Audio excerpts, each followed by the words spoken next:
We will now watch a video illustrating the protocol followed by the nursing team during Holmium laser enucleation of the prostate. This technically demanding procedure is gaining increasing popularity worldwide. Our center has performed over 10,000 laser surgeries for BPH. To begin, we observe the nurse checking all the necessary instruments.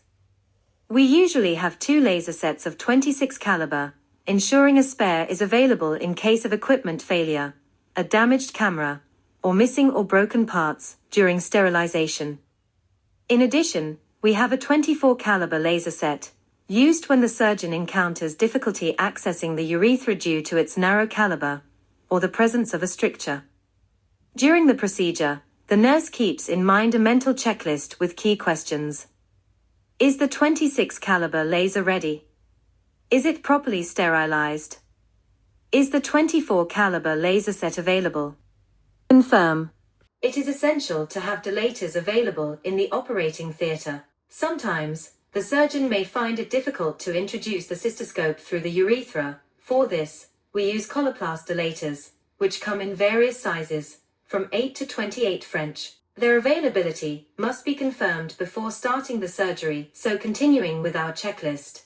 Are all the dilators prepared and available in different sizes?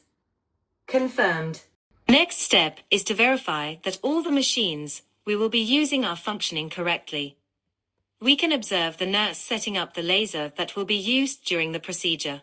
It is essential that the nurse is thoroughly familiar with the laser being used and understands how to identify and resolve any potential errors that may occur.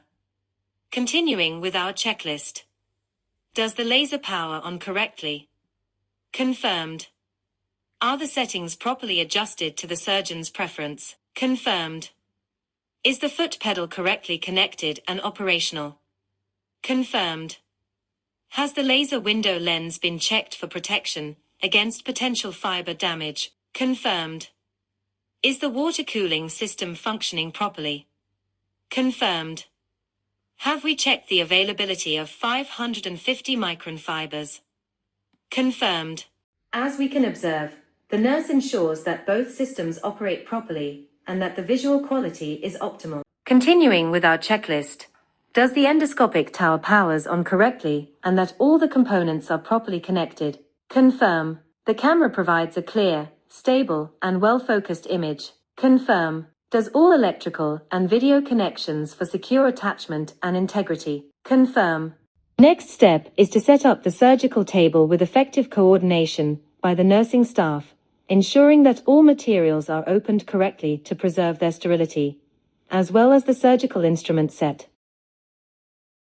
Once all the materials are properly arranged on the table, we can observe the nurse carefully checking each surgical instrument. The device currently in her hand is called an otis urethratome. The otis is used to dilate a urethral stricture through a blind transurethral incision.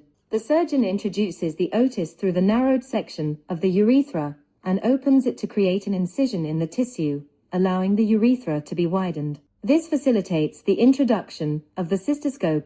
The nurse must ensure that the otis urethratome contains a blade. We usually maintain close coordination with the surgeon and can anticipate when the instrument will be required. We will now check that all components of the cystoscope are present: the optics, the cystoscope bridge, the inner sheath, the outer sheath, and the light cable. Confirmed. Next, we observe the nurse assembling the cystoscope and ensuring that none of the components are missing. She then verifies that the optical system provides a clear view and that it is not damaged. We will now check that all components of the resectoscope are present: the inner sheath, the resectoscope, the monopolar cable, and the resection loops. Confirmed. Next, we observe the nurse assembling the resectoscope and ensuring that none of the components are missing or malfunctioning. In addition, the electrosurgical unit settings are prepared in advance, with the patient plate in place, in case its use is required during the procedure. Next step is to ensure that all equipment required for morcellation is ready. The main instrument used is the nephroscope. First, it is important to confirm the proper connection between the nephroscope and the outer sheath, and to assess the optical clarity to guarantee adequate visualization during the procedure. It is also essential to verify that the black nut or obturator cap contains the yellow sealing membrane and that it is in good condition. Performing morcellation with this membrane damaged or missing will prevent the vacuum from being maintained and reduce suction efficiency. We can observe how the scrub nurse has in the sterile field the black connection cable, previously handed over by a colleague. The circulating nurse has already connected this cable to its corresponding port on the main control console unit. This cable provides both power and control communication between components. Next, the nurse positions the morcellation basket, followed by the filter, which is the component through which the vacuum will be established.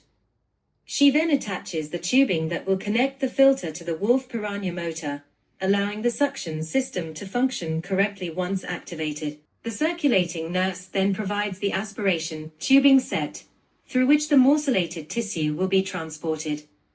Once the tubing is on the sterile field, it is connected to the motor. Wolf motor requires a precise setup for optimal performance during surgery. Inside the coupling, there is a blue silicone gasket, which must be checked carefully. It must not be damaged or missing, as it plays a crucial role in maintaining the vacuum seal between the motor and the morcellator blade. The motor also includes a small toggle switch that indicates whether it is in the ON or OFF position. It is essential to verify this before starting the procedure. Black cable is then securely connected. Once this is done, the nurse connects the tubing to the manual suction control button, the black button, and finally in the morcellation basket, where the tissue fragments will be collected.